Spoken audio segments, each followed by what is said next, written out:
What up, everybody? I'm your host JP, and this guy right here. Yeah. This is my co-host Josh. Hey, everybody. And welcome back to another episode of the FilmBros podcast.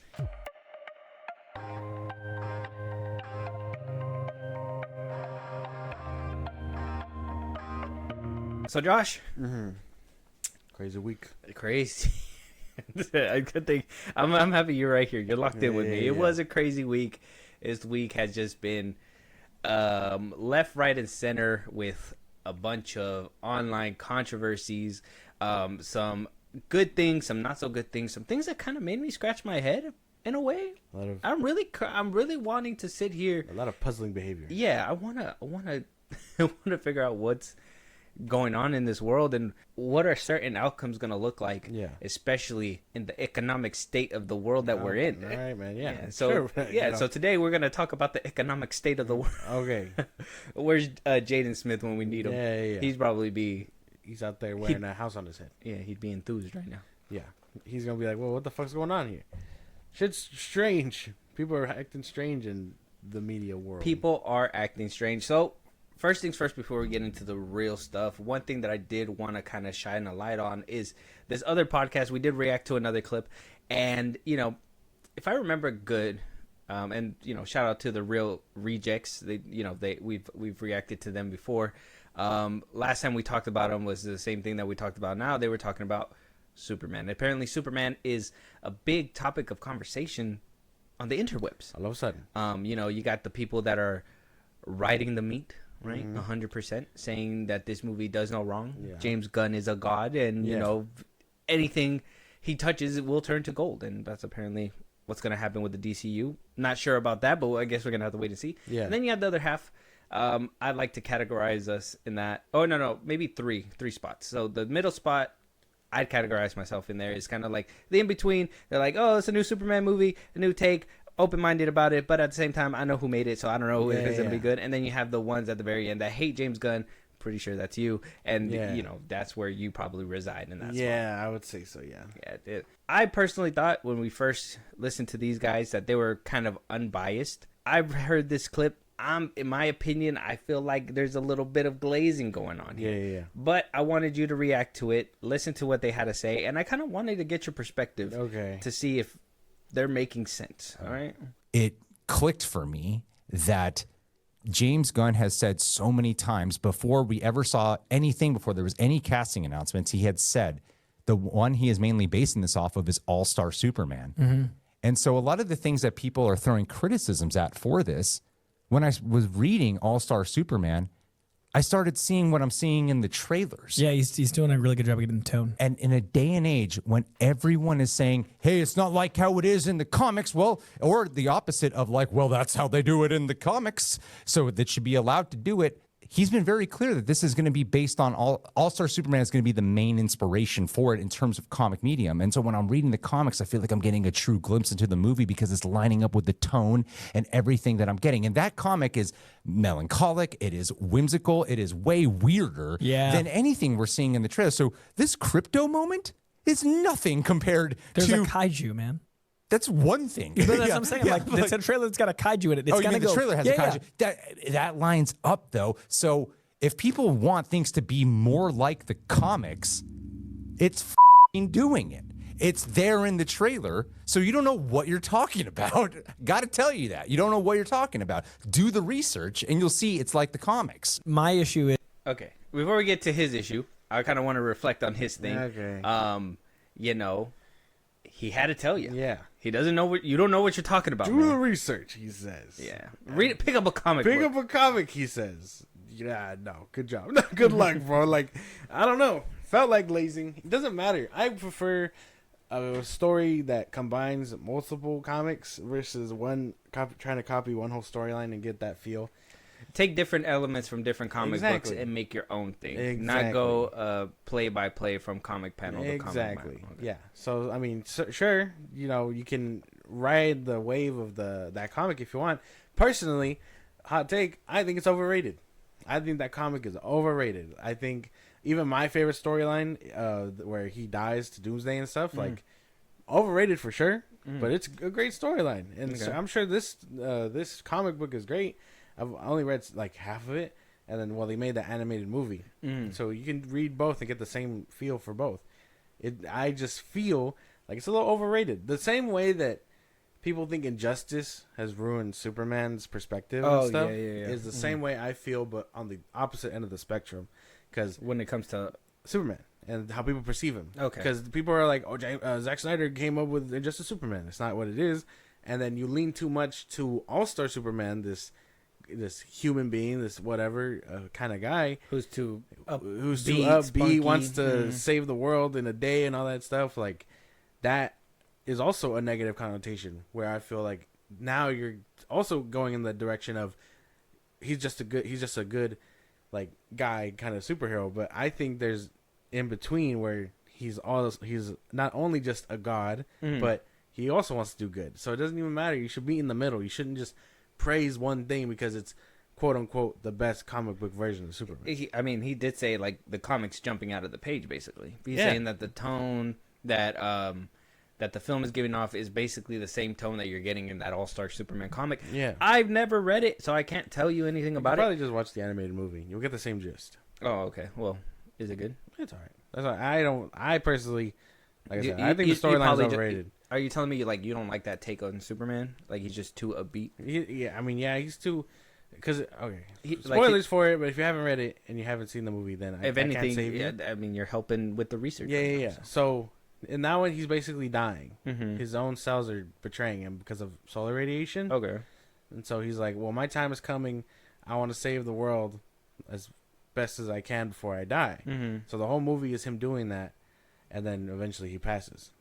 So he's basically doing his job just more on a faster scale. I haven't seen it in a while, but that's basically the gist of it. You got to watch the movie because I know you won't read the book. So you got to watch the movie, and understand what's happening. But after to praise it this hard and be like it's jumping out of the page, it's like, well, some people don't want to have to relook at that story, you know? Okay. And I think we talked about this too. Comic accuracy. Such a funny. It's a vague term. It's vague. It's such a funny way to kind of like, because you have James Gunn, who takes obscure characters and changes them. Yeah. Right. And then you have other actors and characters that people want the exact comic book version, where Iron Man needs to be like Iron Man in the comic book. Yeah. Like I think I hear people say like they can't read a comic book without hearing RDJ in their head or something like that. Right. You want the embodiment of the character come to life, not necessarily their panel per panel comic book to come to life. You want to see them, when you're making that transition into into film. In my opinion, you want to give it a modern take. You want to know what the audience is into. Yeah. Because if they're not into happy-go-lucky Superman, why are you making a happy-go-lucky Superman? Exactly. You know what I mean? So a comic book's not the same, because a comic book is meant to keep those who like to read it entertained. The point of the movie is so people who don't care for that comic book, don't care to read that shit, can go ahead and see it. Yeah. The way that you're going to perceive a movie is not the same way you're going to perceive a comic book. So you can't take that and put it over there. That's why we get jumpy when the MCU does those little moments like in Civil War when like it's straight out the comic panel, boom, the laser and all that stuff. But none of the stories that have been happening in the MCU have been like comic accurate. If anything, they took little pieces of the comic book and built it into something. The snap itself, that's an important comic panel in the Infinity War comics, so they give us that. But the whole story isn't about the Infinity Stones. It's about them fighting the Avengers and stuff. So like even when the Russos were like, well, we're taking inspiration from Secret Wars and all that stuff and you're making our own little story. It's like we knew that it was going to happen. You're not going to get comic accuracy. You're going to get it based on that, and sure, like you said, you'll get comic accurate scenes from those comics, which is cool. It's not going to be a 1-by-1 for the comic. I like seeing the little clips when people would put them like on YouTube after the movie, where it's like the comic panel, and then they put the little scene right there. Invincible does it a lot, where they like screen to show adaptation. Because it's not, a lot of it is not gonna translate well from the comic to the movie. You gotta make it make sense. Invincible's a perfect example too. That comic, they're not even doing that comic verbatim either. Exactly. Same thing with The Boys. They're not even doing that show verbatim either. So it's like, I don't understand where people want this like comic accuracy, panel to panel, boom, boom, boom, boom, boom. It's like, this is the real world What happens in a comic book doesn't happen there. And I understand this is supposed to be sci-fi fanatical Superman. Yeah. I understand that. Why is he getting jumped by Crypto? I get that it's supposed to be a funny joke. Worst time to possibly put a joke in there, and maybe a little expensive because now look, you got to make Crypto do all this nonsense. So it's like, it seems more like filler comedy off the little things that we saw. Yeah. And I don't even think people are making fun of like the robots or anything. I think people are making fun of like Crypto, and him being bit up, the screams. Oh. Yeah, like no one's making fun of the actual like robots. People are making fun of the suit. People are making fun of I don't think the CGI. I think people I personally liked, I can't even lie, I liked when the Fortress of Solitude came out. That's like the only time where I thought it looked pretty good. It looked pretty good. Other yeah. than that, I think I get the same vibe from other DC movies. You know what I mean? Where like the Flash had that weird rubbery look. Same with like that's what it feels like the Flash 2.0 kind of. Aquaman 2, where Aquaman. Aquaman Aquaman had a different feel. I don't feel like Aquaman had that Flash feel, but it did have that. I'm talking about like Aquaman 2, like in the later end of the DC movies, where everything just looked like rubbery, like shit. Like even in Shazam 2, where like they're saving the people on that bridge. The guys are using their superpowers, but they look rubbery for some reason. Kind of like the best way to put it, kind of like what Sam Wilson looked like in Captain America 4 when he gets bounced around the cars. Oh yeah, it looks rubbery. Yeah, he's made out of rubber. That's how they are nowadays. But yeah, personally, comic accuracy, to me it doesn't have a seat at the table. It's a vague term. It's a vague term that people throw around to, I don't know, act superior. I don't know. Yeah, so they could just be like, "Well, you don't read the comic. Fuck you, man. I don't care. I'm watching a movie, bro. Like I'm not sitting in the theater. Somebody next to me. Did you read the comic? Do you know what's happening? Like I've had this happen. Well, I've told you, I go watch anime movies all the time, right? And I'd be like, "Oh damn, so I gotta wait a whole year for the next season to follow this up." And some dude was like, "Read the manga," and I'm like, "I'm not reading no fucking book, dude." Like, I'm not. Fuck out of my face! I'm not reading a book. Get bro. the fuck out of sorry. my face, brother. Yeah, no, nobody's doing. I mean, don't get me wrong. I understand people like to read it. I'm not gonna say that there if that's isn't in your people, lane and you choose to do that, cool. but don't go to the movie expecting the same thing. Exactly. If you get those some moments in certain scenes, take those and run. 100%. But you're not getting. You can't. And if you do, congratulations. It probably wasn't the best movie. To be honest, if I'm being for real, the best stuff comes from like when they take their own special liberties and change it, and they add an element of like the real world into it. Exactly. Like, that's when the best movies thrive. That's what the Dark Knight trilogy did, and those have been acclaimed for forever. Revisionist history says they've never been that good. Well, fuck them. Fuck revisionist history. People are gonna start sucking on Fat Four Stick pretty soon, so it doesn't even matter. Pretty soon, yeah. I'm sure. Let's finish this up so we can move on to the next one. It's Superman has been around for 70, 80, 90 years. 90 years. And there are so many iterations of Superman. So it is so short-sighted, one, to say it's not like Superman, when it clearly is, as per the comic you're reading and many other comics. But two, to say this isn't my Superman when the movie's not out yet. And because of moments that are very authentic to the highly fantastical, super sci-fi, outlandish, otherworldly, golden and silver age Superman, it is just like All-Star Superman, but it's also like tons and tons of other comic books. So to be so short-sighted is to say, like, that's not Superman, when it, by definition, is. So now it's cool.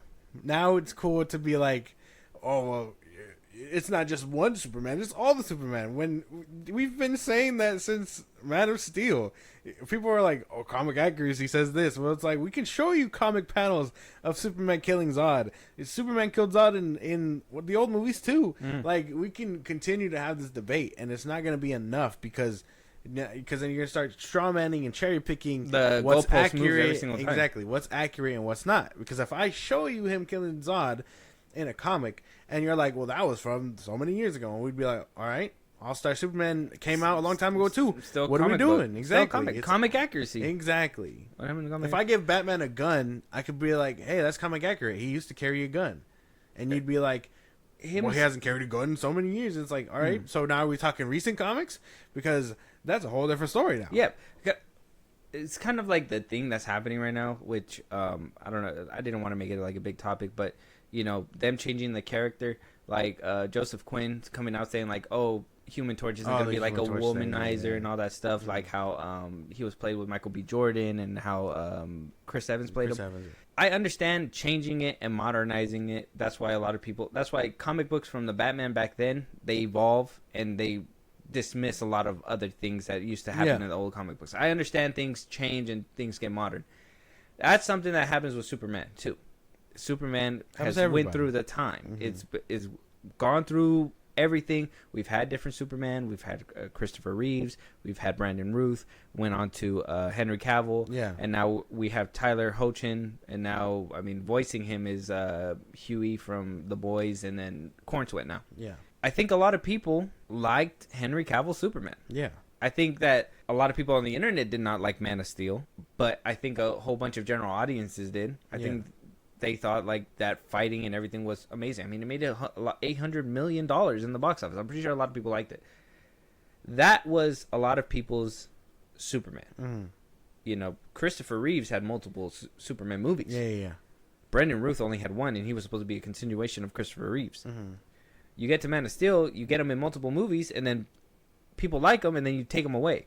And now you're putting another Superman in the forefront saying, like him. Why? He don't even look like the other guy that just did it. Why him? Oh, because he has bright colors? Yeah. His suit looks like shit? Superficial things. He's wearing trunks? Yeah. What makes us need to like him, especially if we haven't seen much of him besides him laying down on the floor hurt in snow and getting jumped by Crypto? That's the thing, too. I don't understand. Also, that talks about representation, too, and it's like, I don't feel like he's heroic. Like, I feel like that whole dog scene is cool, whatever. But I don't feel like I've seen him be heroic. There was only like one scene, right? Like where he saves a little girl. That's it. In every single trailer. It's just him swoops in. Is that like the coolest shot he has? I haven't seen anything like where he looks heroic or triumphant or anything like that. I mean, even in like Superman Returns and stuff, my favorite scenes in that movie are when Superman is like trying to think about his legacy and all that stuff. You know, because there's a scene where he goes and he visits Lois, right? But he doesn't see anything. He just he spies on the family. It sounds kind of bad. He spies on the family, and he sees his son and Lois, and they're talking about Superman's return. And so he flies up, and you hear the old Jor-El, the same one that was Reeves, right?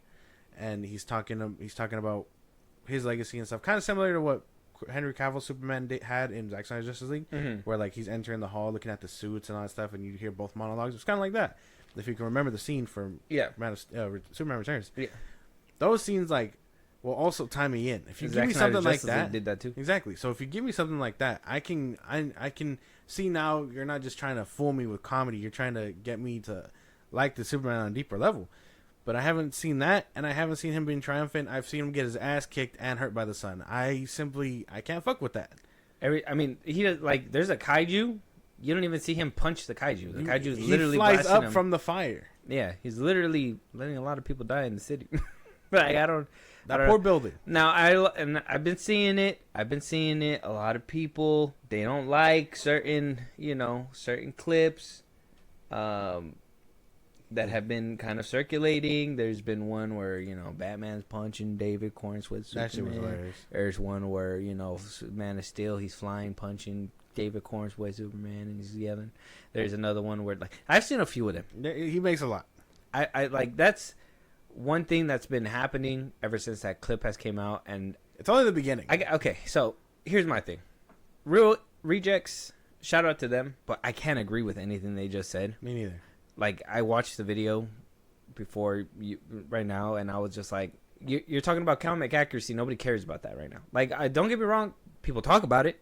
Yeah, you hear people on the internet talk about it. You ain't never going to go up to somebody that's a casual moviegoer, come off work, has a day off, says, oh, the new Superman's out. You go up to him, and you be like, hey, did you read All-Star Superman before we're coming in here? He's going to look at you and be like, fuck off, nerd. I'm just here to watch. I just want to watch Superman, bro. I don't give a shit. Nobody cares about all that. If anything, I feel like that kind of stuff discourages people from watching certain movies and, checking it out and whatnot. But I think them trying to defend this movie, even I try to defend this movie. Right now, it's just indefensible, and they're using the same tactics, like how you said, comic accuracy. Yeah. Oh, it happens in the comic books. It's Oh, vibrant and colorful. Vibrant, colorful. It's whimsical. It's mythical. It's sci-fi. Blah blah blah blah. We had that. We had that at one point too. And I'm not trying to hold on to the past, but what I'm saying is that if we hate this movie, if people are not liking this movie right now, it's because of what we've seen. It hasn't been much, but what we've seen has not been. It hasn't really like. I remember the first Man of Steel and like Superman Returns promos, and those made me feel like, oh, heroic. I even think like one of the promos was Superman holding on to the plane. Yeah. And I was like, holy shit, he's carrying a plane. We've not seen that before. So I'm like, we were about that stuff. This movie hasn't shown us anything we haven't seen before, except for Superman being a pussy. And I don't think that was on my bingo card when I wanted a new Superman. Not a good look. It's just not a good look. look. I never was like, man, you know what I've never seen from a Superman movie? Superman being a complete bitch. I want to see him laid out on the floor is what I said. Yeah, I want him in fetal position with his dog dragging his leg back and forth. Like, that's just never. It's never happened. No one wants to see their heroes like that. It sucks. You can't make me appreciate it. Show me something heroic, and then we'll have this conversation again. That's all I say. Which we haven't had yet. Exactly. Check out the clip, The Real Rejects. They have it on their Twitter right now. Like, again, shout out to them. All love, but, you're wrong. We need to stop glazing. That's just my thing. We just, like, I understand being optimistic about a movie, but when a movie gives you nothing and you still choose to defend it, that's when I gotta look at you sideways. Like, what are you trying to get out of this? You know what I'm saying? With that being said, let us know what you guys think. Is comic accuracy necessary? I think that's one of my big questions. Let us know. Moving on, though, Josh, China. So we don't get into politics, but politics is dipping into our shit. We're not gonna get into all the politics. So if you guys are over here looking for like a side and all that stuff, fuck out of here. We're not talking about that. One thing I do want to talk about is that these tariffs that our president of the United States is imposing on to China, and China is taking some retaliatory measures. One of the retaliatory measures that they decided to hit America with is refusing to show certain U.S. films in their homeland of China for the foreseeable future. Now, first things first, when I read this, they just said we're showing fewer films, which, first of all, if you know China, they have censorship and all that stuff. Yeah. So it's already a problem. Didn't they? There was like a big deal that they covered Chadwick Boseman's face for Black Panther at one point. I think the end of Fight Club, like the dude was about to blow his brains out at the end. Oh, spoilers for Fight Club. He was about to blow his brains out. They cut it to black and say all the criminals were apprehended. Damn. All the criminals were apprehended. Nothing ever happened. Go home. Yeah. Like that's basically was the end of the movie, and then the credits rolled. Yeah. So they do censorship and everything like that. I don't know if this is just I have my own brain when it comes to certain things when it comes to politics. So I'm gonna try to keep it firmly to just film. But film is not allowed to enter over there, which I did my research just to see if that's gonna hurt the box office a whole bunch. Which think about it. We have a few movies that are coming out. We got Superman, Fantastic Four. What's another? Jurassic World, Fast X Part 2, I believe. If that one's still happening. Riddick is supposed to be released this year, if that's still happening as well. Yeah. So we have a few movies that are supposed to be Avengers next year too.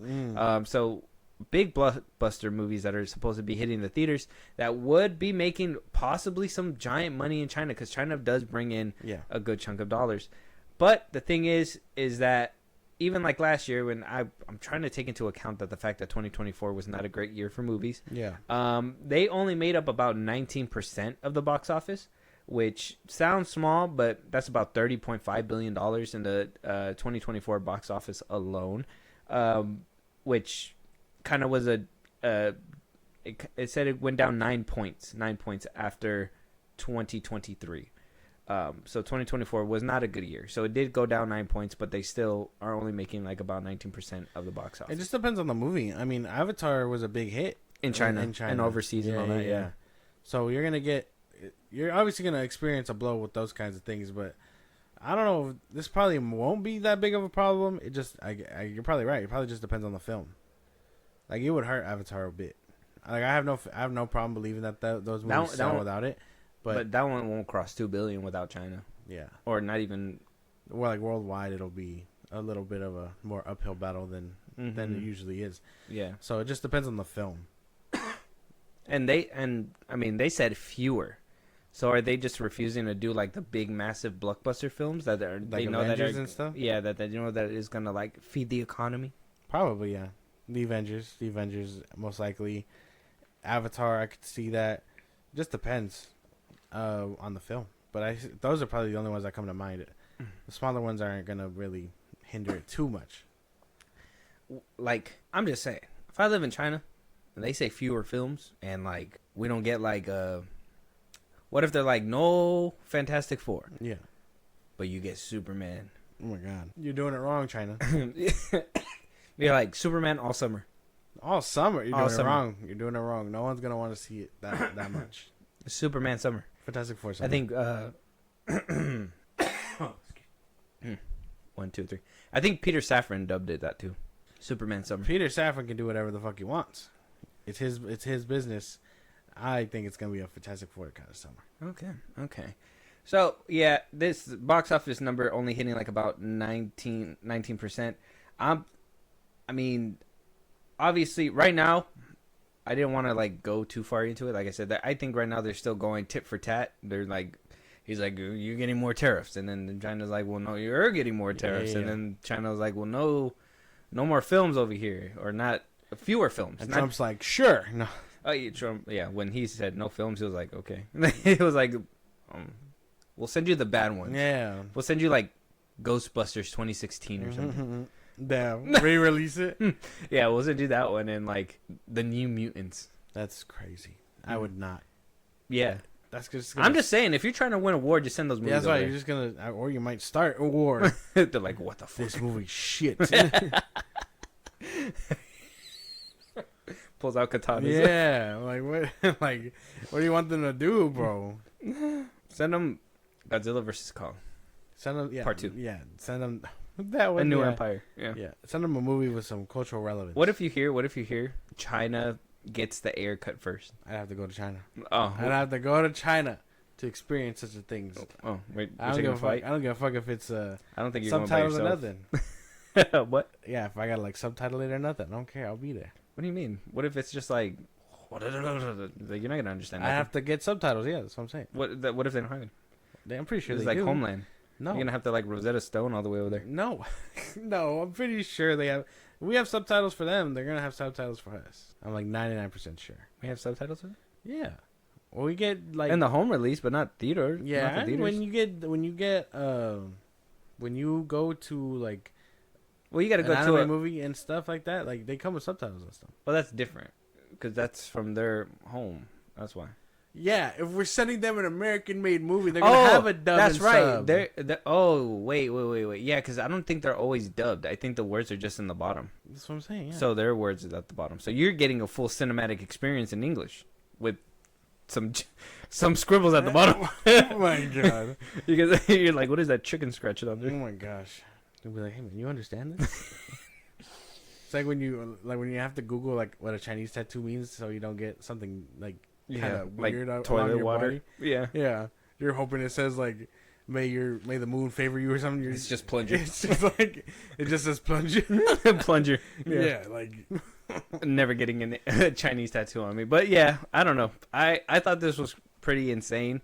I do wonder how this is gonna kind of roll in Hollywood because obviously, like we said, China is it's a good chunk of the box office. 19% is a lot. Like if it was like 10, 15 max, I'd probably like that's still a lot, but I would have probably been like we could maybe make that up here. yeah. Some way somehow if people just go repeat watch it, but 19% is Their population is like bigger than ours too, so 19% is kind of big. oh yeah they are bro they live like up. Yeah, they just start building up. They're Yeah. like, we need more floors for families. Mhm. This is it. They're gonna be in space pretty soon. It's gonna be crazy. No, well, different story. All right, we're moving on. So yeah, let us know what you guys think. Apparently China's not gonna release some US films. They Like I want to said, be able to experience cinema. fewer US films, not all US films, fewer. Maybe they they wait for Blu-ray or something. Blu-ray. Yeah, that's when it's on DVD. Yeah, that's when they start playing it in their theaters and stuff. Probably. Mm-hmm. All right, we're not gonna pay full price. Fuck that. But I'm still gonna watch my fucking John Wick 5. Fuck out of my face. John Wick 5, yeah. They'd be there for that. A Kane movie, too. Isn't this motherfucker supposed to be dead? Yeah, something like that, yeah. That's what they're gonna say, bro. Like, so many samurais went after him. Yes, moving on, though. Box office is still roaring because of Minecraft. Minecraft has been killing it. I don't know if you went back to go watch it. No, not yet. No? You're scared? I'm working on it. Are you afraid? No. A movie? No way. Not of a movie. About the audience. Bro, honestly, if I were to... I didn't even like the first chance I got, and that was at a late showing. If I go again and I see this kind of thing happening, like I already have my problems with people and talking on a normal basis. We go to a movie theater, what ruins the experience more is people talk. So shut the fuck up. But if you're going to start doing X, Y, and Z, bro, you deserve to get hit. Okay. Well, I want to talk about this because this is one of the things that has me scratching my head. Movie theater etiquette. Yeah. 101 with the FilmBros. Yeah. Well, that's going to be part of it. But I'm more scratching my head on like the Minecraft movie dominating the box office for multiple weeks here now. 80 million plus. All right. Debuted at the box office with 18 million. Apparently it's on the second weekend. You know how we usually get a decrease? Yeah. Apparently it's not that bad of a decrease. Like about a 51%. That ain't shit. Mario Bros movie dipped out like around 37 when they went around to their second week. So 51 ain't bad. 51 means that people are coming back to rewatch it. It retained half its audience. Yeah, basically, which is fucking insane for a Minecraft movie. We look into it, and you know, I'm like, I don't hear nothing about the film. Nothing. Like nobody tells me if the movie's good, if the movie's bad. I see like pre-made movie, I guess, before the VFX and everything, like a meme going around of it. But everything that I see is people wilding out in the theaters. But I don't know if this movie is actually good or not. So I'm like, how is it retaining the audience? Yeah. How are people watching this shit? So one thing's for sure, Mike DeLuca and Pam Abdi are just having a ball right now because after getting their asses handed to a couple weeks ago by Zaslav because of failures that have been happening from Joker 2 to the DC Studios slate that just been bad, to even Mickey 17 recently flopping at the box office, losing Warner Bros. $100 million. Crazy work because that movie was actually really fucking good. Exactly. Except for like the weird ending. Yeah. But you got to chalk that up to certain check out a review. DeLuca and Abdi did come out with a speech, a memo that they decided to give out worldwide. In my opinion, it's kind of like the middle finger to Zaslav after whooping their ass the other day. And this is what they had to say in the memo. This is what happens when we believe in the power of our creativity, each other, and the strength of great storytelling. That the message was echoed multiple times last week in Vegas, and basically all over the world, from CinemaCon now to the big screen. They are having a good time. They're saying that this is, you know, like we have to make movies, even though some are going to be, which Warner Brothers has a track record of some movies being hits, misses. Some movies are really good, but they don't get the recognition. I think we've talked about this as kind of like a bad marketing problem over there at Warner Brothers too. Like some movies should be pushed a little bit more, but they're not for whatever reason. So they're having a ball. I go down even more, and I'm like, what's making this movie so popular though? Like they're saying this movie's creative, the creativity, whatever, blah blah blah. This movie's being eyed to even have a sequel, probably, says the director. But the director goes from talking about a sequel and potentially, even though that he did only sign up for one movie and there was only supposed to be one, and jumps to a certain incident that happened where a Minecraft movie group had the cops called on them due to them going too berserk in the movie theater. Yeah. So this is what the director had to say, right? Like I said, he goes from talking about possibly a sequel, all that stuff. I mean, he doesn't really guarantee anything. It sounds like he's going to go into talks for some cheddar, so he's not going to reveal too much as of right now.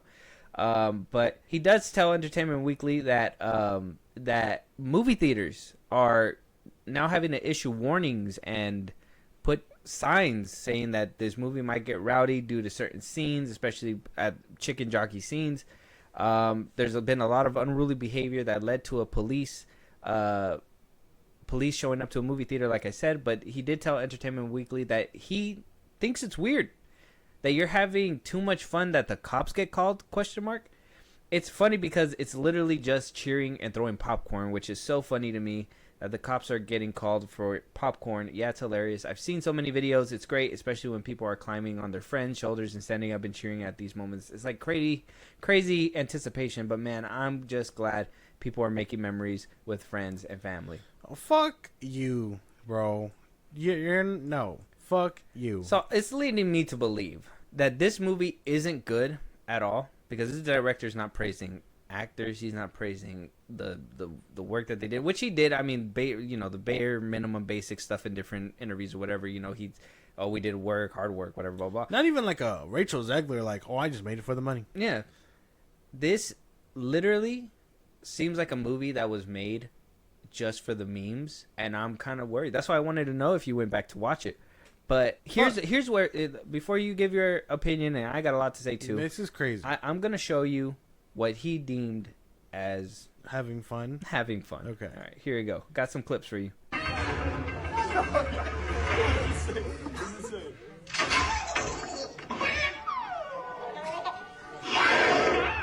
Chicken jockey.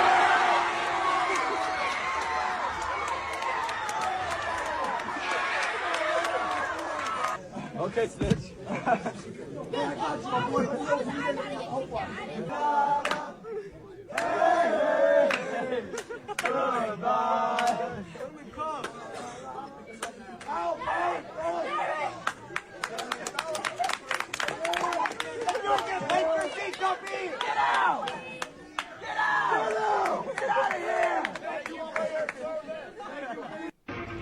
That's the incident that he was referring to where the cops had to be called. Yeah. And here's best 5 theater moments on YouTube right here. Okay. Whoa. You some kind of king? Who are you? I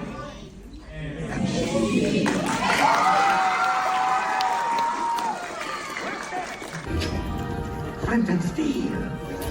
Yeah. Train and eat buttloads of bread. They love crushing water. All this, yeah, most.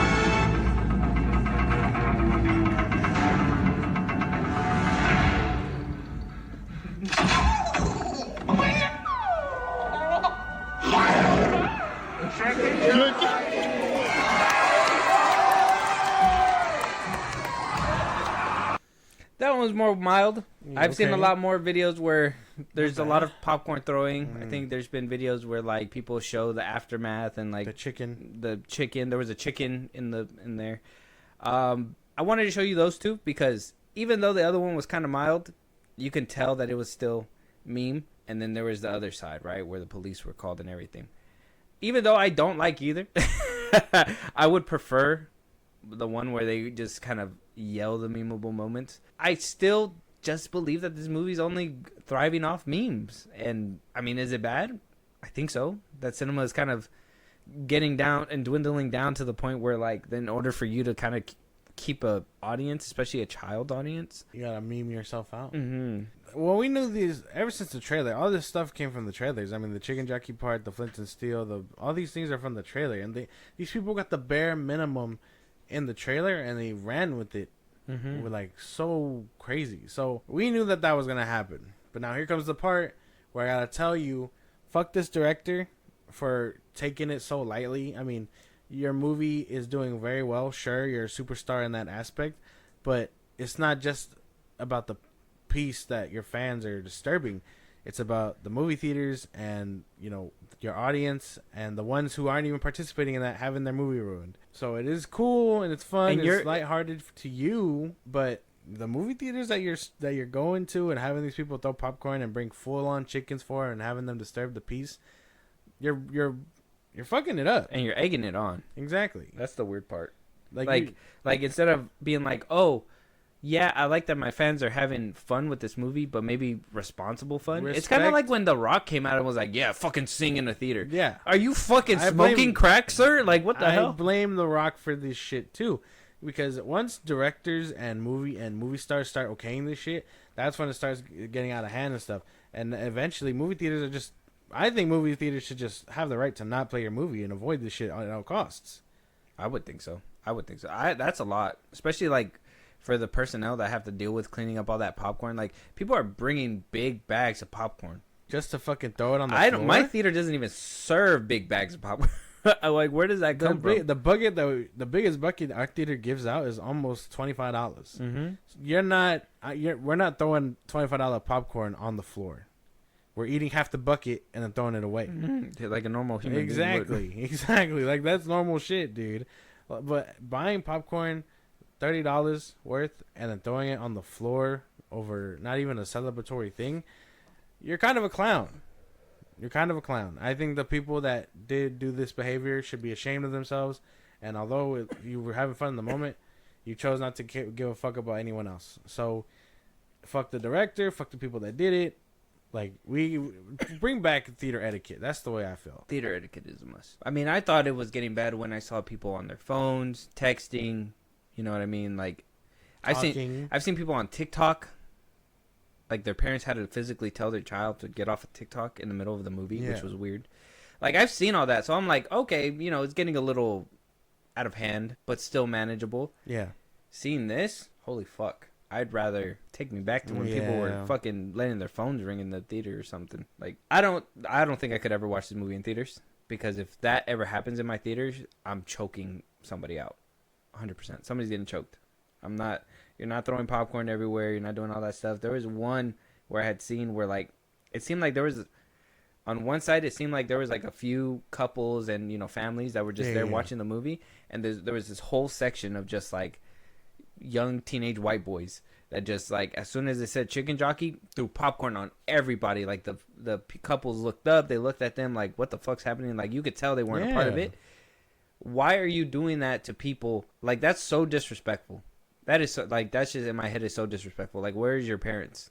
Where are your parents? Why didn't they never tell you not to do that kind of stuff in a movie? And if you're a grown ass, like, if you're an adult, like, you're 18 and up. For the director to say that this is what they're doing, having fun in a movie theater, that's not what you do in a movie theater. You're disturbing the peace.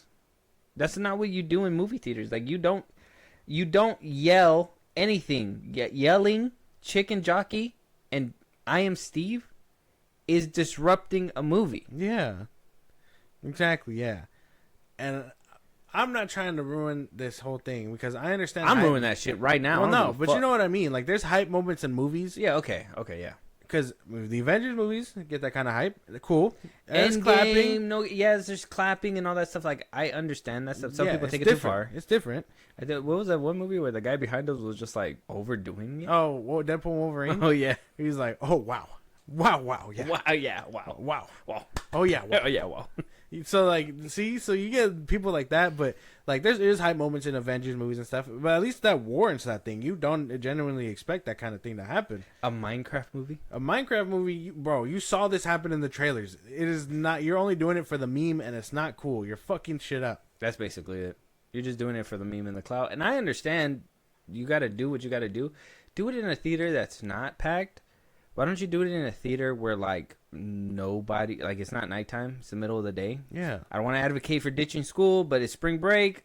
People are at work. Fucking do it when nobody's there. You do it with other people. Like, I saw kids there, bro, and you're throwing popcorn, and then now you're showing that to those kids that that's okay. Hopefully those parents tell their kids that's not okay. It's not, you know okay. what I mean? But I just don't like the hype, and I mean, for a movie to survive off this, it's kind of disappointing in my eyes. That's why I kind of wanted to talk about this the most. Yeah. For me, this is disappointing. It's not for the love of cinema. Yeah. It's to go in there and be trash rowdy. a theater, Exactly. be rowdy, and get clout off bad behavior. It's not a good look. I like I said, I hope the director understands that this isn't cool. They're not just having fun. They're disrupting people's peace and the movie theater's, like, experience for the ones not even involved. Honestly. Like fuck everything around this movie. Is it making them almost $500 million? Sure, good for this movie. but it's not of anything genuine. You didn't make a piece of art. You made shit, and people are actively consuming it. So, like, good for you that people are eating your shit. Like, that's the best way to put it. Yeah. I mean, you know, people watch Daniel Tiger. They put it for the kids. I mean, it's not the best. I mean, it's a kid's show. It keeps them entertained. Are they getting anything out of it? No, not really. I mean, no, not Daniel Tiger. That's very educational. I'm trying to think of something else. Oh, like Trolls. I mean, they're getting like a music lesson, a little lesson out of it or whatever. But I think those movies have more heart than something like this. I haven't even seen it, but the fact that people are like, oh, there was an article that I had just read that when I was searching all this stuff up, where they had a water bucket, and during the water bucket scene, this kid threw the water bucket at the guy. Oh, hell no.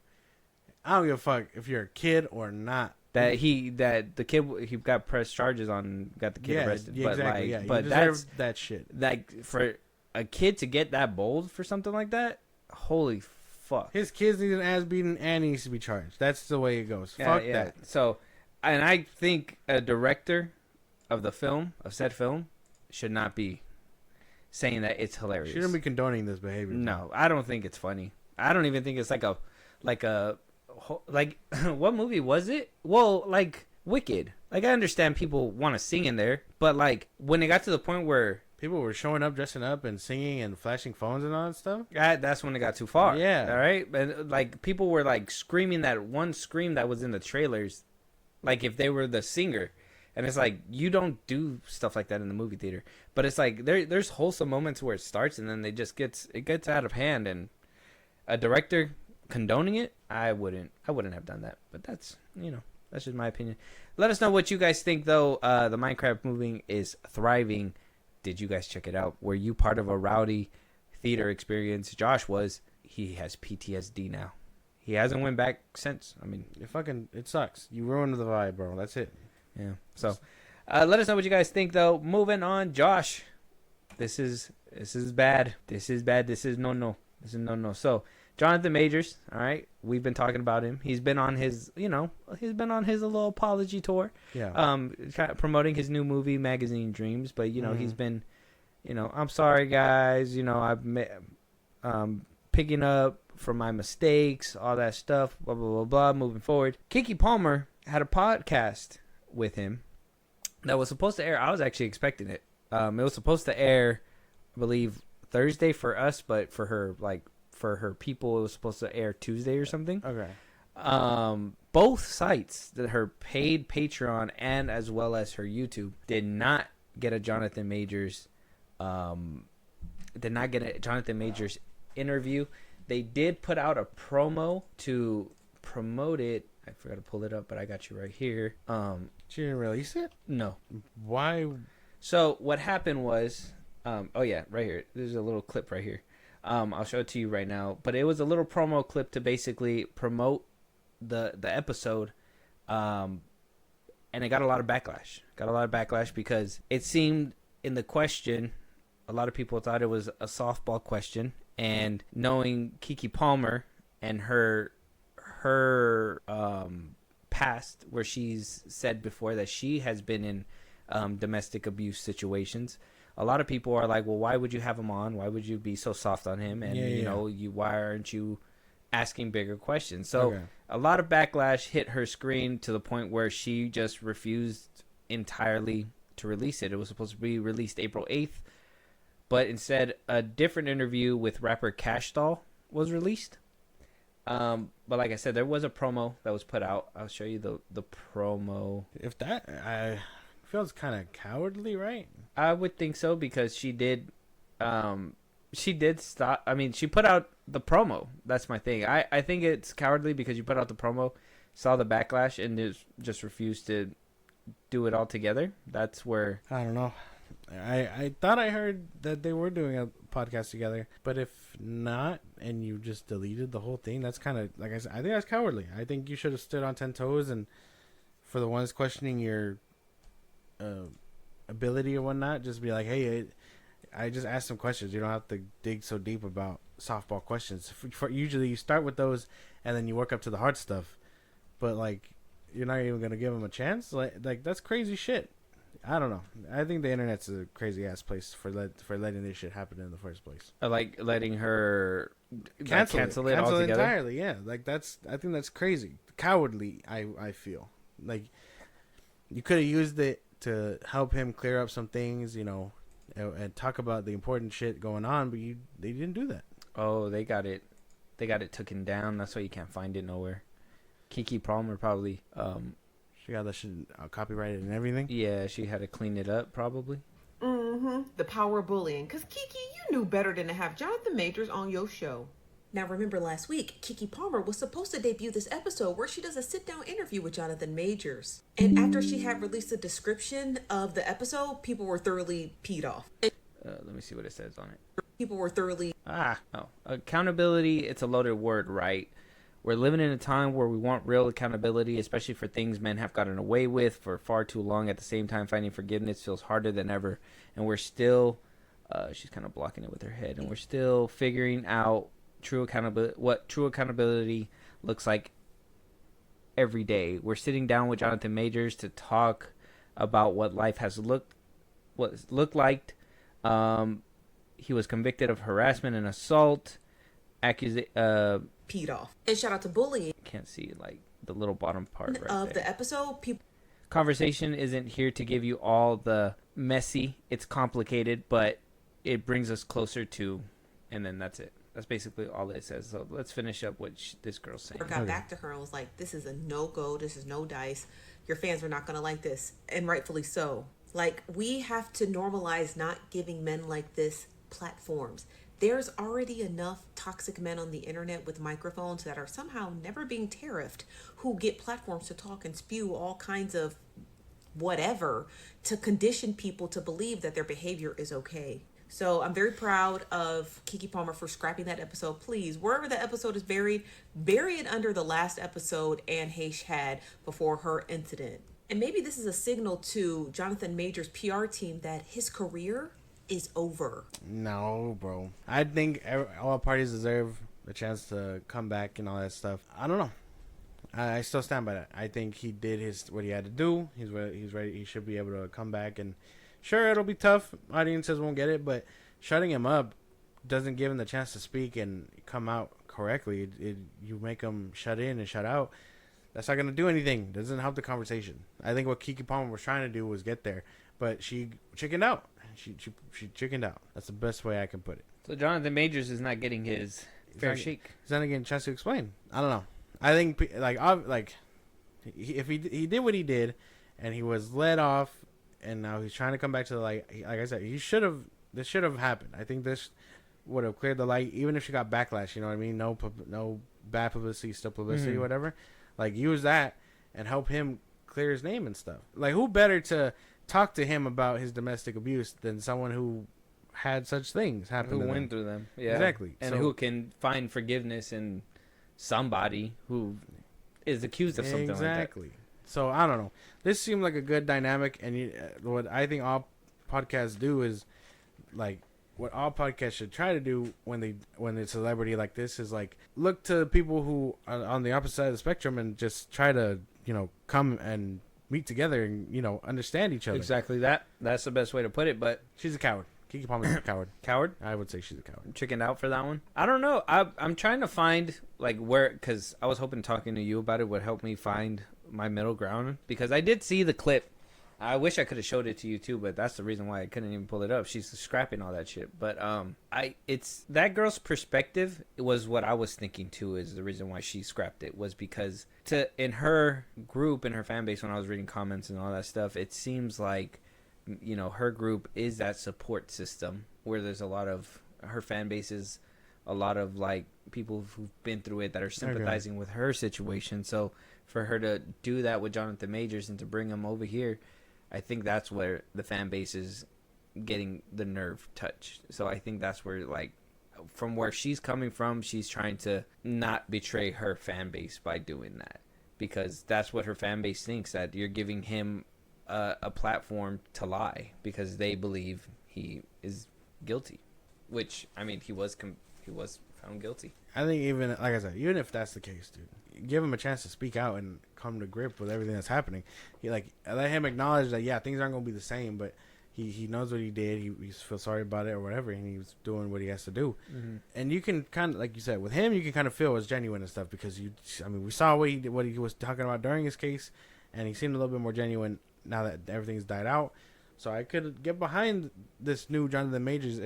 It's hard when no one is gonna give him the space to talk. Yeah, all the spaces that he's been talking on. I mean, some of them were big platforms, but they're not as big as what you would. Like talking with another actress who understands the situation would probably help people understand and come to grips with these things too. But like I said, no one wants to give him time of day. So I think she's a coward, and I think Jonathan Majors. I mean, he's just gonna have to wait for his time. So you don't think we're ever gonna see this episode? No.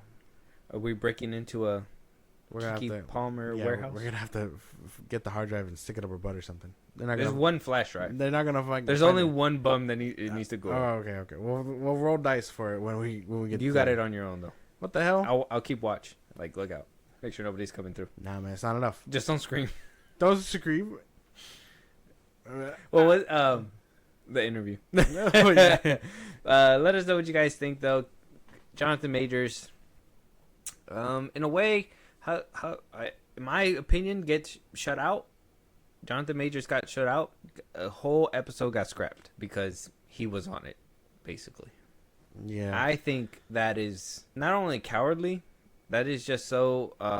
That just shows you that because Keke Palmer is she's been out there. She left her man because her man said cover up a little bit. She was like, no, I'm not gonna cover up anything. You're not gonna tell me what to do. She feels real. She felt real.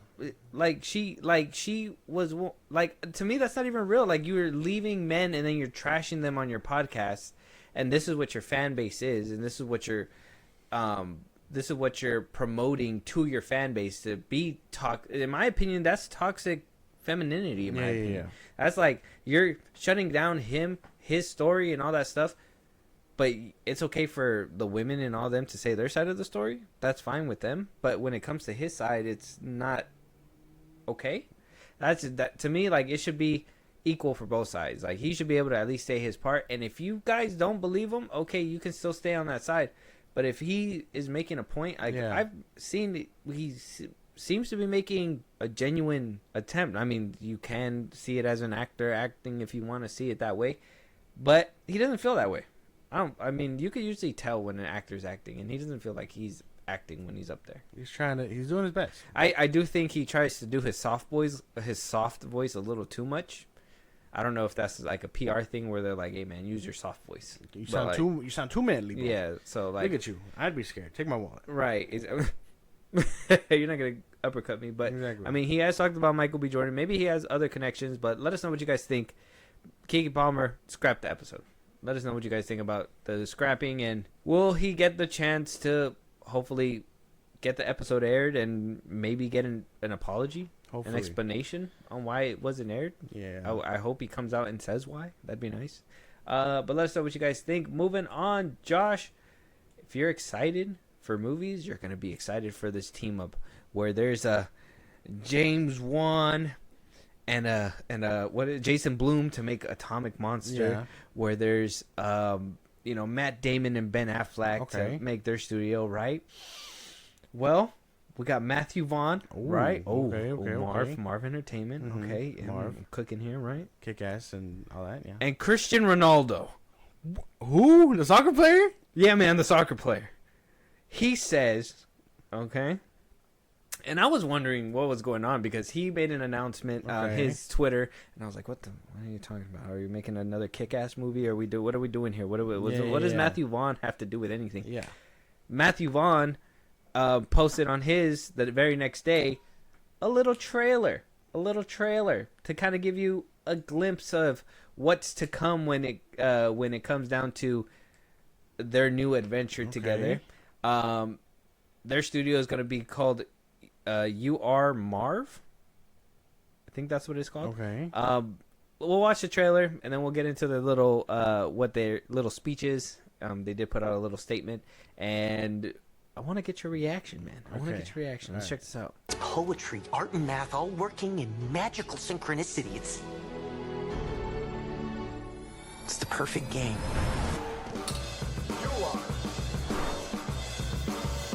Marv. We put this festival on you, bastards, with a lot of love. We worked for 1 year for you, pigs. Are you all breaking the walls now? Are you all destroying and go to hell?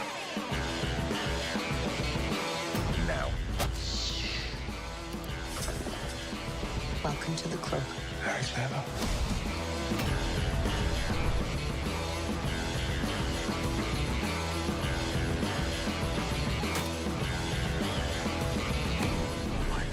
Oh my God. Bueno, cositas.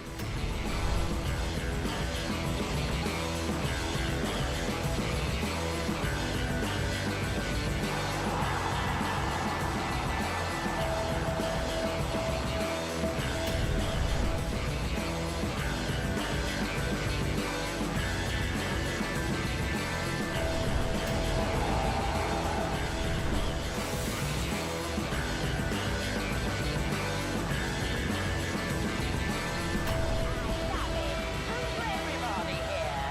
Yes, all are welcome. Yes, indeed. I love them. Fun. Nice. Life. Youth. You know what? I ain't gonna lie. I hate the trailer. Yeah. I don't care for the It's trailer. just his movies. Yeah, and obviously Cristiano Ronaldo just Highlights. showing himself or whatever. Soccer highlights. So what basically is happening is that they are creating an independent studio, an independent film studio, that is aiming to disrupt conventional filmmaking by embracing innovative technology with nod to tradition. The partnership has already yielded tangible results with 2 completed action films with Vaughn and Ronaldo financed and produced together via Your Marv, and a third in active development, all part of the same series. Details of the first film will be unveiled imminently. This is an exciting chapter for me as I look ahead to the new ventures in business, Ronaldo said. Matthew Vaughn says, Cristiano has created stories on the pitch that I could never have written, and I look forward to creating inspiring movies with him. He's a real life superhero. Yeah, so they got 2 films, seems to be in active development right now, or the third film's in active development. They got 2 movies out ready to go. Almost. 2 basically ready to go. Damn.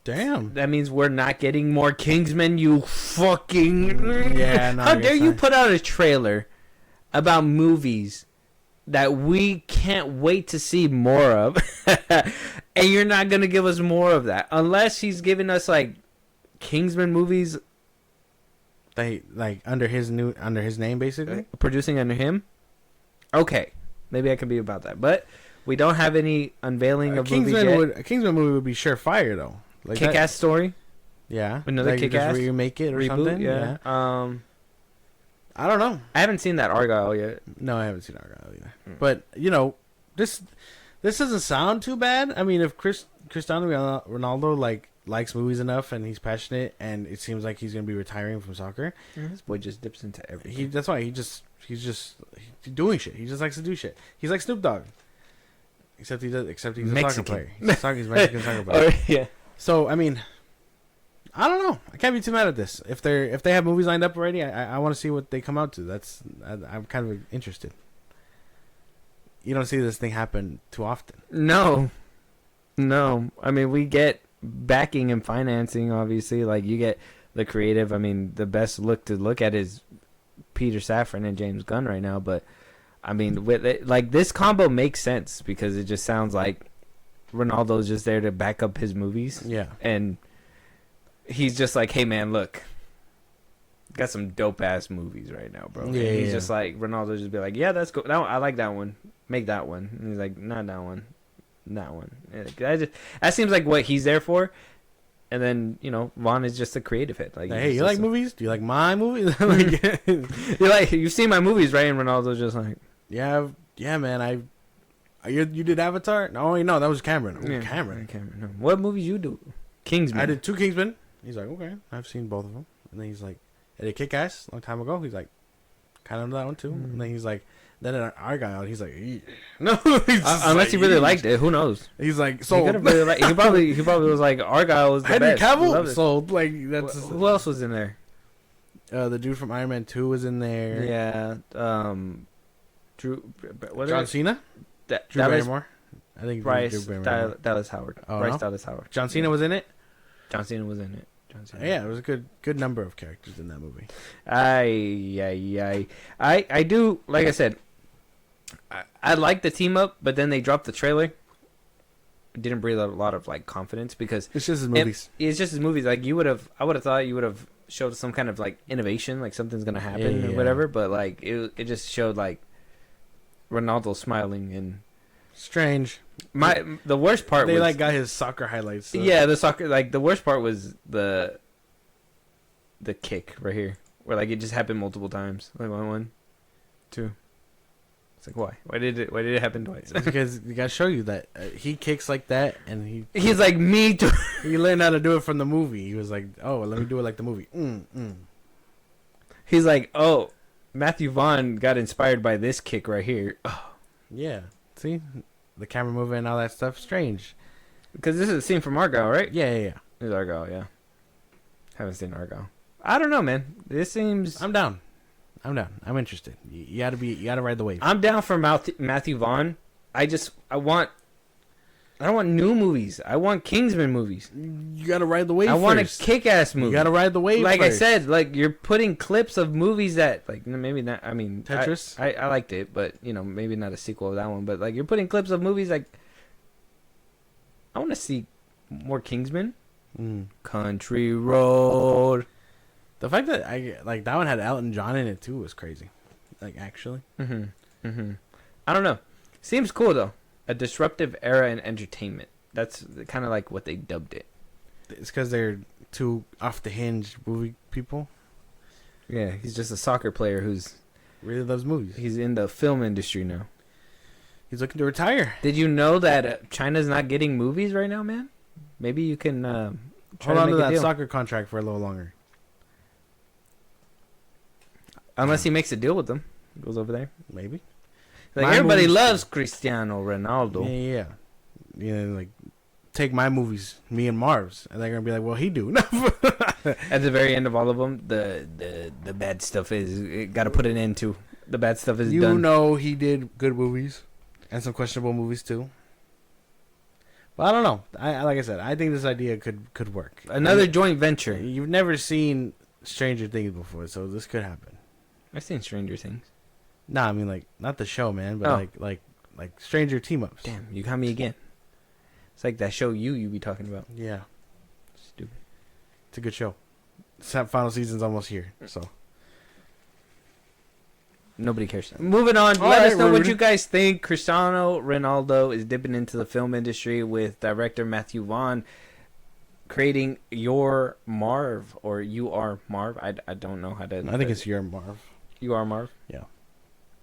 You I wonder what it stands Ronaldo. for.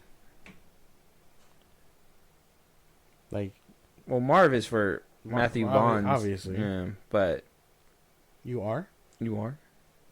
Ronaldo. Something you Ronaldo. You Ronaldo? No, probably. I don't know. It would have been CR. Yeah, I don't know. I don't know what to use for. Yeah. Strange. Very strange. Maybe they couldn't think of anything else. They're like, man, we got to really think of a name right now. He's like, I like Marv, but what can we put in front of that to know where it's a joint venture? Right. Your. He'll be like, what's it stand for? He's like, Brilliant. Everybody loves it. Million likes on Twitter. Moving on, though. Let us know what you guys think. Yeah, they are going in on that, but China's not accepting movies right now. Moving on. Dune 3.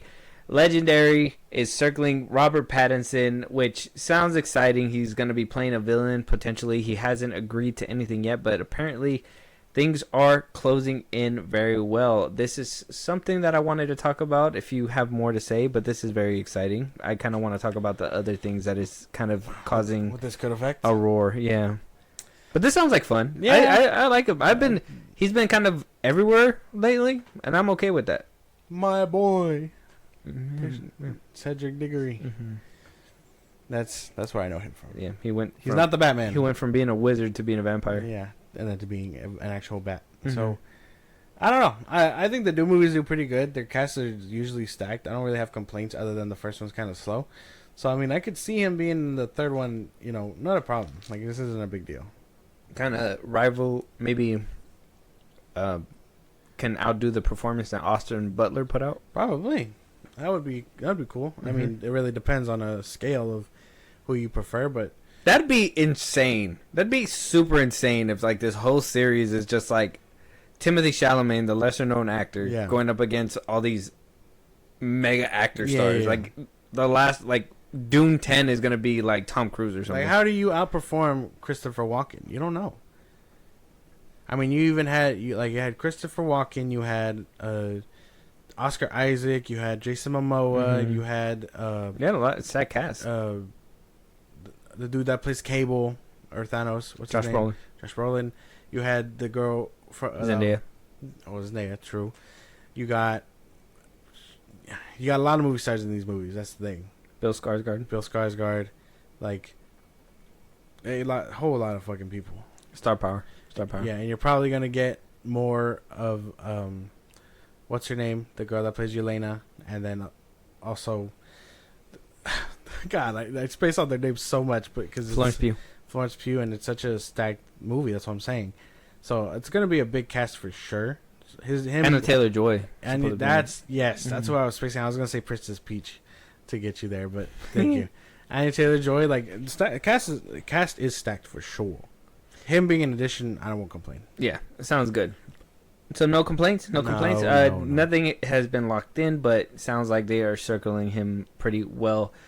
But what that causes implications for, according to Deadline, is that we will not be seeing him available for Batman Part 2 till maybe mid-2026 due to filming Doom 3 if necessary. That pushes the Batman 2 back, which causes an uproar on Twitter with everybody saying, why is it getting pushed back? Like, Matt Reeves can do it, which prompted WB to go ahead and release a statement to Deadline about what's happening over there. So Mike DeLuca and Pat Abney, after their little run around celebrating their Minecraft success, cool, was asked about a Reeves script and if that has finally showed up at their doorstep, and they said no. They said no, we're not in the weeds on the Batman stuff. It's really just James and Peter Safran who run DC. We have a bit of other collaborations with Matt Reeves, but Peter and James know he is writing, directing in his own right. He's a great writer-director in his own right, and that it will come when he's written his best Batman script and is ready. So they still haven't got anything, and they were supposed to start filming sometime this year. But if he gets locked in... They literally said they were supposed to start filming in May. Exactly. So if that's not happening and he has to do Dune 3, he's just going to be like, hey, is the Batman done? Can I do this movie? And they're going to be like, yeah, you're not locked in for anything right now. Go ahead and do it. Push his production up and through December or January-ish of next year. And then start filming the Batman 2. Because that one comes out 2027. October 2027. Something like that. Mm-hmm. I mean, it's nothing crazy. He's not off track yet. I would just hope there would be something else confirming that the Batman 2 is happening. Not just that, there's no script yet, but he's still writing it. You know what I mean? Like, it's canceled. Like, they're really trying to prolong it. It's canceled. They're just going to push it back till people forget about it. Well, what can you do? It's canceled. It's not going to go nowhere. This is the same thing that happened with Spider-Man 4. To the people who what Sony did was just not speak of it ever again. They released it. They were like, it'll drop this day, and they just didn't happen. Yeah, after it didn't happen. Andrew Garfield is the new... People are like, when is it going to go into production? And they're just like... Andrew Garfield is... like, that's... I don't know, dude. For the ones that are, like, James Gunn fans, like, if it turns out that this movie's canceled, is he still favorited in your eyes? Did you not get robbed, technically? Like, I'm curious about that. What do you mean? Like The ones that see as him a and DC fan, or are you harping on like Like what both. he said in the beginning, where it's like creative freedom, A bit of both. Elseworlds, and all It that has to be a stuff? bit of both Okay. because he oversees DC and stuff, and he's not like pushing for it either. He's just like, hey, he'll do it in his own time, you know, versus being like pushing it further. Because if I was James Gunn, I'd be like, hey, dude, whether he's going through something personal or not, that's up to speculation for sure. But it'd be like, hey, man, if you don't have a script for me, I'm gonna have to do something with Batman, and eventually you might get pushed out because I got to do something with Batman. Yeah, because it'd be weird if like I just think behind closed doors they made a deal, and we're gonna see Robert Pattinson's Batman. I want to believe they are doing something behind the scenes, because there's been a rumor going around. There's been rumors that there was talks that they keeping it split up, that Matt Reeves is standing on all 10 toes with that. Yeah. There's rumors that that's not true, that James Gunn said no, we don't want him in there because creative freedom. I'm starting to roll in a lane where I think that they said we're gonna do this, but we're not gonna announce it till Superman. So, and that's probably a cameo that they're not showing in the test screenings. But there is a rumor saying that there is a major cameo in this film that hasn't been released. I don't know. I don't think it's gonna be Batman. I don't know. Strong rumors. I don't know. I could only think that either we're going to get full frontal Robert Pattinson, or we're going to get another silhouette from behind or something. Probably. I mean, maybe something like that. But I do think Batman might be in there at this point. But just like as a brief, probably at the end of the movie cameo. Who knows, man? I don't know. I don't know what to think. I don't want to say it's canceled, but it looks pretty canceled. I mean, like I said, he doesn't seem like he's off track yet. If he gets greenlit for Dune 2 or Dune 3 and then does something after the fact, then you're screwed for sure, because he won't even have time to shoot the Batman.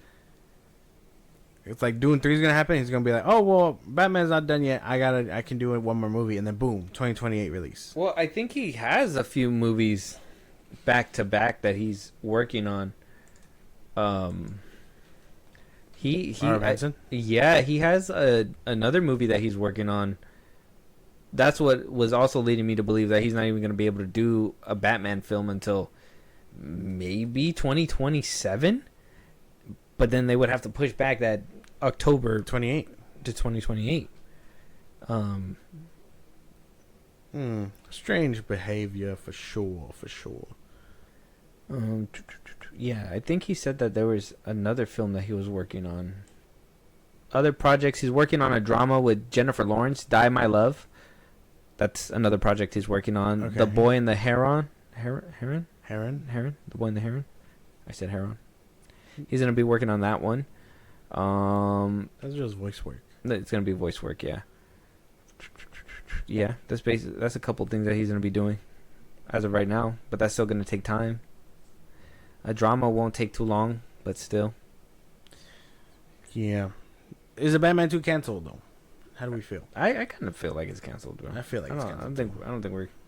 I think it's gonna go It's not a by good look. the way of the wayside. If Robert Pattinson is not the Batman, which I have a feeling he might be. I think they probably figured something out. It'll be somebody else, and basically Robert Pattinson will come back for maybe a multiverse cameo in 2035. Probably. Yeah, probably. Yeah, okay, yeah. That makes more sense, yeah. Yeah, probably. 10 years after the initial multiverse event. Yeah, he's gonna let us know that he's never been the same ever since that one tumble he took on a bus in year one. Yeah. My city's been flooded ever since. This place is filthy. Get me out of Gotham, please. Turn the lights off. Turn the lights off. Yeah, WB is in shambles. I mean, they got their wins in some spots, but they Minecraft. got their losses. They got to really button up here. In DC. Batman 2 being canceled when everybody was kind of expecting it. Not a good look. I don't think it's a great look for anybody. But let us know what you guys think. Is Batman 2 canceled? I kind of feel like it is. It might be. Let us know what you guys think. Moving on though. Supergirl. We got set photos. We got what appears to be Lobo And Supergirl. A lot of people are like, "Oh, we're getting a comic accurate Supergirl. We're getting her suit, her iconic suit with the skirt and blah blah blah blah blah." And I think so. I think that's what we're getting, and I wholeheartedly believe it's because of the fact that somebody else is directing this film and not James Gunn. Otherwise, she'd probably get the stupid lines too. If her suit looks better than Corn Sweat's suit, James Gunn doesn't have sauce, right? Mm-hmm. If that's the consensus, That's what I would put it down as. oh, okay. Just so we're on the same page. And I know you guys are gonna try to fucking defend it and be like, "Well, James Gunn is in charge. He's gonna choose the suits. He's gonna be like, this is the suit." No. Director chooses who's gonna be the suit maker, and obviously there has to be some kind of consistency with the rest of the universe. But for the most part, you're gonna get whatever the director kind of sees fit for the character. So yeah. So James Gunn might have a hand. He might look at it. He might have been like, "Let me add lines. Let me add the lines." like, But the director was like, this isn't for that. "Get your mitts off. Yeah, Fucking what is wrong with you?" dude. And like, He's like, "Can I put an animated version of myself in your movie?" Is like, "Yo, what? Why? you're not even part of this thing. What are you talking about? You didn't write or direct any of this. You're just producing, bro. And even then, you're just over there saying, put lines on the suit. What the fuck?" Your only input was put lines on it, and we told you no multiple times. He's talking about the different ones. Oh yeah. But you're funny. But I mean, if I end up liking the Supergirl suit a lot more, that's just gonna prove that James Gunn has no sauce. That's like the only way I can put it. If Jason Momoa's Lobo looks pretty good, already 10 times better than what Ultraman probably looks like. I just thought that meant you were freaky. What, Lobo? No, if you like Supergirl suit. Oh, well, I mean, sure, why not? You know, no, why not? You know, Why not? I kind of was hoping for the skirt. Like, I didn't want no like pants or nothing like that. So Well, yeah. Forgetting that, And that's she's even getting better. like the high boots or whatever. Yeah. Mm-hmm. See, so she's gonna be classic Supergirl for a while. That's cool. I can't be mad at that. And then potentially this could be Lobo. Yeah, potentially. A lot of people are trying to deny that it's Lobo, but Jason Momoa literally just said, I think They'll paint him. yesterday. No, was it yesterday? It was like on a little YouTube thing, but he literally said he shot all the scenes for Lobo already. Yeah, he only has probably like a scene or two. So Mm-hmm. This could be him. This could not be him. But I mean, it looks kind of bulky like him. I don't know. What do you think? No? I thought so too, but it's so hard to tell. It's a blurry picture, so I mean, you can't really go off of this. Looks like she's gonna punch the shit out of him through here. like a tank, like the tank. Yeah, like she's gonna punch him into the tank or something. Probably, yeah. I hope these movies are good, bro. That's just all like these set photos make me pleased more than the other set photos that we were getting from James Gunn. Yeah. But I don't know. I really hope that these movies rule, bro. Even like I know we talk shit about Superman 2, but like I hope that one goes good too because I don't want a bad movie in the roster. But at the same time, holy fuck. That'd be 2 movies in a row. And nobody wants 2 bad movies in a row. We've already lived through 4. What was the first one? Oh, if Superman's bad. Oh yeah, Superman bad, yeah. If Superman's bad and the Supergirl's bad, that's 2 movies in the chamber that's bad. DC is just forever gonna be in a rut. I guess, man. I guess. But that I hope not. I'm hoping Supergirl will be a lot better. Who's doing this, man? Who put bad juju on Supergirl, DC? Teen Titans. Like, I'm hoping all these things come out better than what James Gunn's Superman is going to be. Yeah, I don't have the utmost confidence with what I've been seeing, so that kind of worries me. Let us know what you guys think, though. Check out the Supergirl leaks. They are on Twitter. They probably got striked already.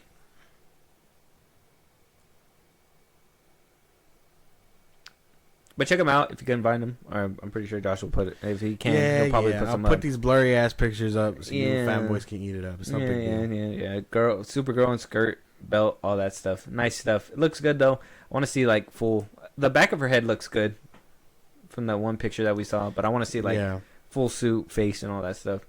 I don't think I've really seen a lot of like Amelia Alcock like that. You know what I'm saying? Millie Alcock. Sorry. Let us know what you guys think, though. Moving on, Josh, we got a few trailers. First things first. Oh, yeah, man. I'm ready for this one. I'm showing you a new Wes Anderson film, The Phoenician Scheme. Okay. Benicio del Toro. We got Michael Cera in this one. We got lots of cast. Jeffrey Wright, Scarlett Johansson's back in this one. Benedict Cumberbatch, Rupert Friend, Hope Davis, Bryan Cranston. I mean, it's a stat cast. Yes. And if you've seen Asteroid City, we did. Go check out our review. You know what we're kind of expecting here, right? Yeah. I did see his Netflix shorts as well with Benedict Cumberbatch and all that stuff. I like his work.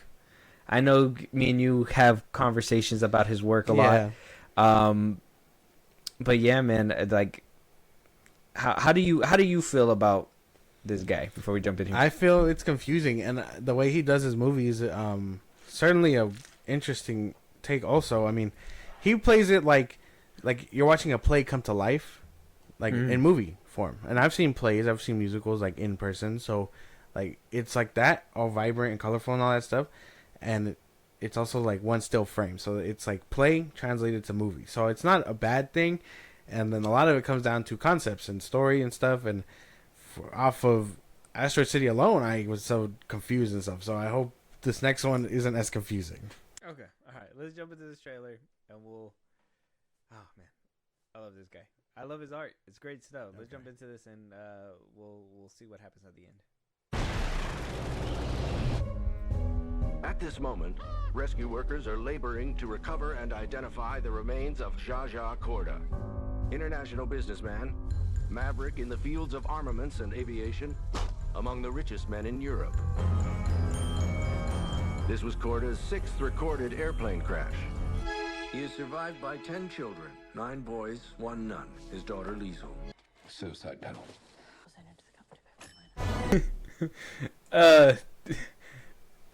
That's good. It looks good. It looks more understandable. You're gonna get more action in this one for sure. What action? It looks like a lot more coherent, and I probably understand it a lot better than what Asteroid City was going for. So I can vibe with this one a little bit better. It had a lot more comedic moments. It looked cool. I'm down for this one. This one looks good. The blessing was crazy at the end. That shit was funny. The shooting, like how was he? He was upside down shooting. You saw that? That was too funny. Oh my gosh. Yeah, man. I'm down for this. I like the stacked cast that they be having for these ones too. Yeah, that's good. Like Wes Anderson, like you. That's why I wonder. Like, cause I've been watching it for a while, so I'm just like. Even though he makes these kind of movies that is like, you know, kind of like bizarre to you and all that stuff, he still gets like these actors in, like. He signs them up. He's like, you son of a bitch. I'm sure. You know, why not? It's not bad. This looks good. I enjoy these movies. Yeah.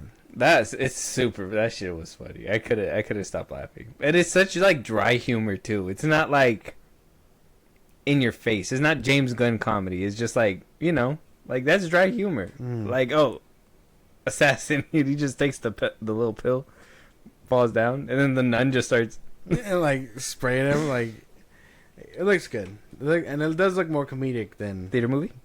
Okay, yeah. Yeah. When does it come out? May 30th. Okay. All right. Yeah. Next month. Okay. A good movie to start the summer off. Sure. Because right after that, we gotta go to hell. I'm on the high. No, I was like, well, you gotta go to Fantastic Four first, so, and then after that, maybe hell. Maybe hell. Okay. I don't know. Thunderbolts is coming out this month, right? Yeah. No. Oh yeah. No wait. No, I think it's May. It's May something. Oh, okay. Well, check out the What did I call it before? The Phoenician? The Phoenician Scheme. Yeah, that sounds about right. Check out the Phoenician Scheme. It's on YouTube right now. It looks good. I like it. I like these movies. If you are not a fan of Asteroid City, you probably won't be a fan of his work. But if you are, go check it out. I'm gonna drag Josh to every single one of these movies. Every single one. All right, yeah. ScarJo. Moving on, we got Mission Impossible, The Final Reckoning Part 2. The Final Reckoning, which is The Final Reckoning. Yeah. We got the first trailer. Been hearing lots of good stuff about it. Everybody's been very much praising this one. Will this one make more than its previous movie? I hope so. You'd still have to go see the previous movie to see this one, but I think it looks good. Dead Reckoning. Dead Reckoning was the other one. Yeah. This one's The Final Reckoning. Yeah. Whatever that means. Yeah. They're reckoning one more time. All right. Tom Cruise is back doing a crazy stunt. What looks like right now, which we kind of seen this one. I think he did this like "Welcome to back to the movies" thing, and he was on the plane and he flew off. It was like a little Twitter thing, and it was nice. It was nice. So it's good to know that he was filming this while that happened, which we kind of figured. But let's jump into it. Yeah, I'm excited. Let's go. This can't all be true.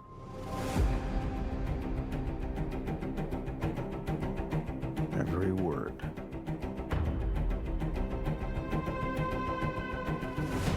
CIA Black Vault break-in. Am I reading this correctly? The Kremlin bombing? In fairness, the bomb was actually meant to kill him. May 23rd? All these movies are coming out next month. I'm down. We're just going to go back to back to back. We're going to be living at the theater.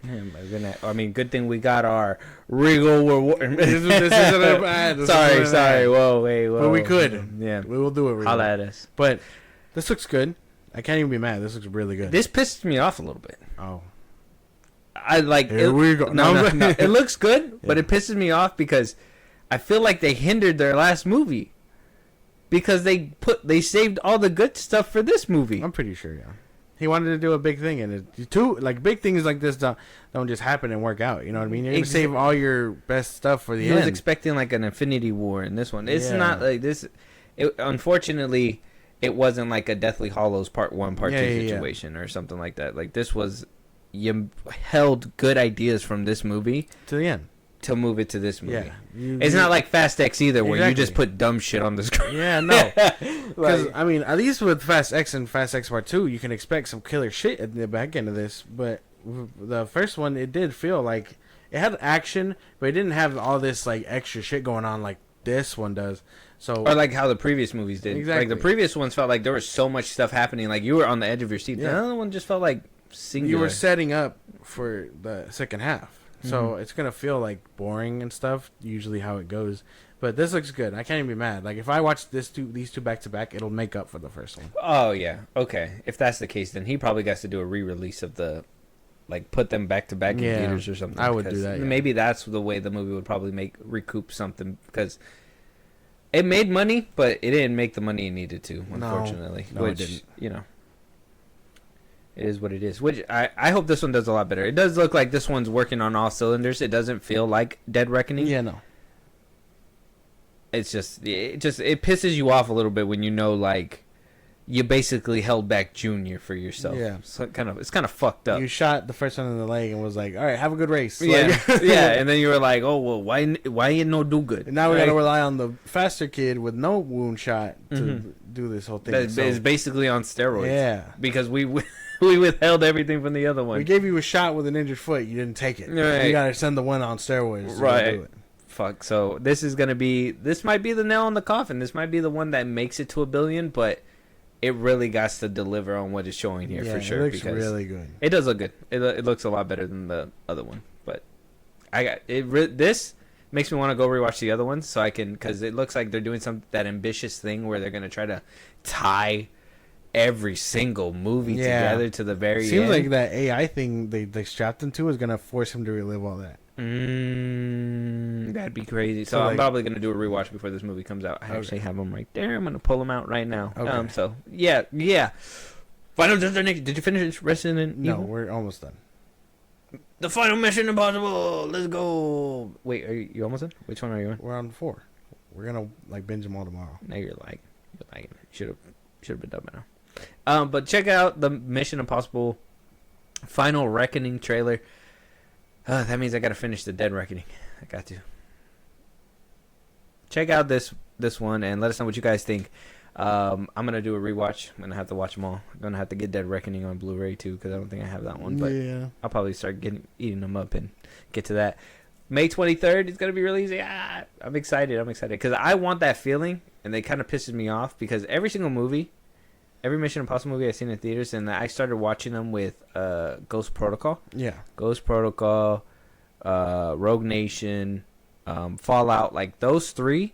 Every single time, especially Fallout, like that one left me on the edge of my seat every single time. Like I was in the movie theater, like, bro, like what's going on? Yeah. I need to feel that with this one.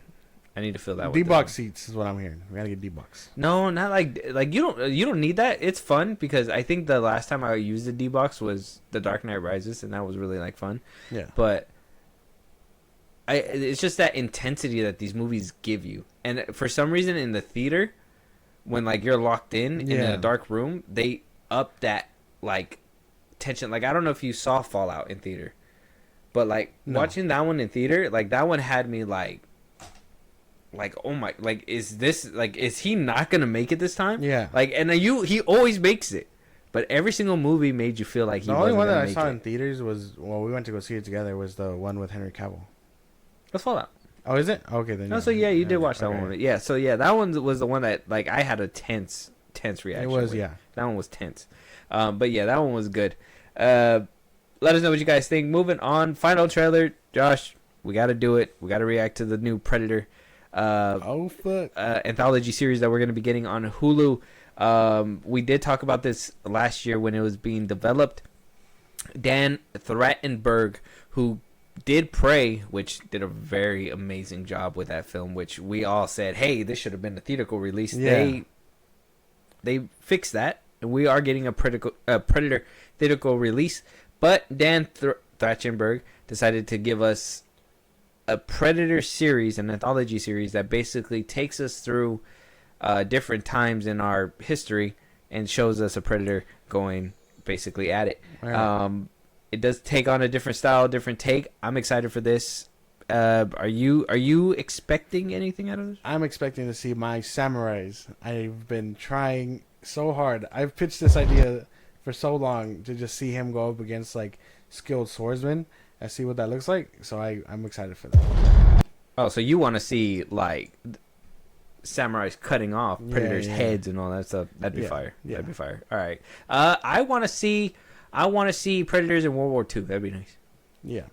Imagine them storming Normandy. Just click, click, No. He sees it from he's up there on the battlefield or whatever. He sees it and he's watching them go at it, and he's like taking them out or something. That'd be crazy. Like whoever's like winning and shit like that. That'd be pretty cool. Yeah, well, they'd probably go after, because at that point Germany was running shit. He'd probably go after them, right? Because they had the turret guns, they had the walls and all that stuff. So at that point, they were the highest prey or whatever. Yeah. That they would have hunted for. Yeah. I don't know. I'm down for this though. It looks like fun. Let's check it out.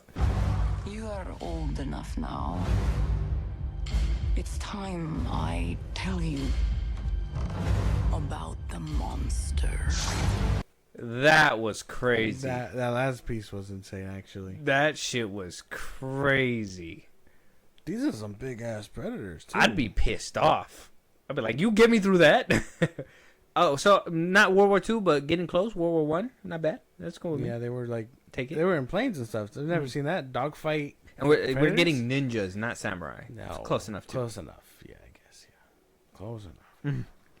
That looks good. I can't even be mad. That looks really good. The different size like predators is what's getting me. Throwing me off. You're telling me these big some of them get that big. Like, what are you feeding them? I think, and it looks kind of, it's fitting the times because the big one was going up against like Vikings, and at that time their Vikings are huge, so maybe that's why they send the big one to hunt the big Vikings. Okay. And then the ninjas, it looks like they're using a smaller predator, more like stealthy. And then the airplane one, I mean, he didn't really have a face mask or anything. It looked like he was more like a pilot predator. So maybe it's showing us that there's different like levels to the shit. Yeah. Yeah. Get out of get out of my head, bro. Damn. See, we are brothers. See, same wavelength. Same wavelength. But this looks good. I can't be mad. I am excited for each one, and the style reminds me of like Arcane, where it has this like feel to it. So Arcane, it looks cool. I was trying to think of that Arcane, but I never watched that show. So you got to see it. The feel for the animation literally feels like it's the that. same. Mm-hmm. I only seen that. It was the same thing. It was that whole China dub, where they, I guess the end, they kiss or something, but they didn't. They made her invisible. Oh, I don't know. They censored it. Did they really? Yeah, because they're not supposed to have gay relationships over there. Oh. So like as she's leaning her head on her, the girl's invisible. That's crazy. Yeah, that's dumb. Yeah, it's weird. But yeah, that's kind of like what I was trying to think of, but I couldn't think of the actual show because I've never actually seen it. But I seen that clip because it was like a big old thing actually that was passing around. But yeah, this looks like fun. I'm down for it. Different, very creative. That's what I liked about Prey, was that Dan kind of brought like a creativity to these kills as well. Yeah. Like used it for that era. So I'm like, okay, we're getting dog fights with predators. We're getting like a kill that is one fucking crazy. Like you just knifed the whole Destroyed plane. the whole plane. Yeah. What kind of paper mache plane? Like took the engine and the person with it. It's like you took 2 lives. Exactly. The plane didn't deserve that. Yeah, I know. Usually they just crash so people can find it, but now everyone's gonna be like, "Where the fuck did the engine go?" Are you telling me it took out the plane, dude? Who's making paper mache ass planes out here? You think steel boxes will be enough, but no. These predators got it all apparently. The ninja is pretty crazy too. I thought a ninja being involved, pretty tense. I know. I was expecting samurai. This is as close as we're probably gonna get, so that's pretty cool. And the next series or next batch, I need them to go into the future and do like a 2077 vibe to it. Yeah, see, we get some kind of samurai glimpses, but like we're getting more ninja for some like reason. my next one I need them to do is take it to the future. Like I said, 2077, like where humans have like cybernetic arms and arm cannons and stuff. That would be fucking cool too. What if in this one I find out that like samurais aren't shit? He fucking mows them down, and the best ones are ninjas because they're still. I don't know. I don't think anyone. We'll probably get what happened with Prey, where like one of them barely makes it. But I think he's gonna be mowing down. They're all gonna be mowed down. We're gonna be seeing a bloodbath. Yeah, that sounds like fun. I'm excited for this. Check out the trailer. Predator, Killer of Killers. It's gonna be on Hulu June 6th, next month. No, it's 2 months away. We're in April. Oh fuck. April, May. Oh yeah. Next month is Mission Impossible. Mission Impossible, Thunderbolts, and the Wes Anderson. The Phoenician one. Yeah. I'm down. Gonna be. That's what I'm saying. We're going to be stacked. And this one we can watch at home in June. A month later. All right. Let us know what you guys think.